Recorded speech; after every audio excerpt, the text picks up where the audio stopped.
Iran যুদ্ধে সরাসরি প্রভাব পড়তে শুরু করেছে আমেরিকার জরুরি তেলের মজুতের উপর। ৪৩ বছরের মধ্যে প্রথমবার দেশটির কৌশলগত তেলের মজুত ৩০ কোটি ব্যারেলের নিচে নেমে এসেছে। স্থানীয় সময় সোমবার এ তথ্য প্রকাশ করেছে আমেরিকার জ্বালানি মন্ত্রণালয়। এদিকে দেশটির সংবাদ মাধ্যম দ্য হিল বলছে, হরমুজ পরিস্থিতি স্বাভাবিক না হলে তেলের মজুত আরও কমতে পারে। AKS অর্জন করল গিনেস ওয়ার্ল্ড রেকর্ডস। AKS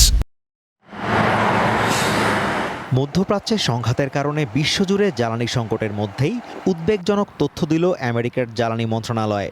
১৯৮৩ সালের পর প্রথমবারের মতো দেশটির জরুরি তেলের মজুত ৩০ কোটি ব্যারেলের নিচে নেমে এসেছে।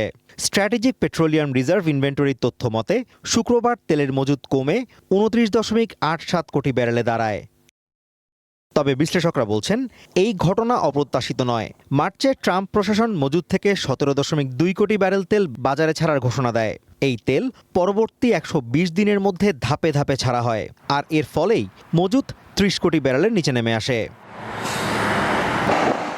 ইরানে ইসরায়েল আমেরিকার হামলার মধ্য দিয়ে শুরু হওয়া যুদ্ধের কারণে তেহরান হরমুজ প্রণালী বন্ধ করে দেয়। ফলে গুরুত্বপূর্ণ এই প্রণালী দিয়ে তেল পরিবহন প্রায় বন্ধ হয়ে গেছে। এতে সাধারণ গ্রাহকদের জ্বালানি তেলের পেছনে গুনতে হচ্ছে অতিরিক্ত অর্থ। পরিস্থিতি সামাল দিতেই মূলত জরুরি মজুত থেকে বাজারে তেল ছাড়ার ঘোষণা দেন প্রেসিডেন্ট ডোনাল্ড ট্রাম্প। তেল উৎপাদনকারী দেশগুলো আমেরিকার উপর নিষেধাজ্ঞা আরোপ করায় সরবরাহে তীব্র সংকট তৈরি হওয়ার পর ১৯৭৫ সালে স্ট্র্যাটেজিক পেট্রোলিয়াম রিজার্ভ গঠন করা হয়। এর আওতায় ৭১.৪ কোটি ব্যারেল পর্যন্ত জ্বালানি মজুত করতে পারে আমেরিকার সরকার।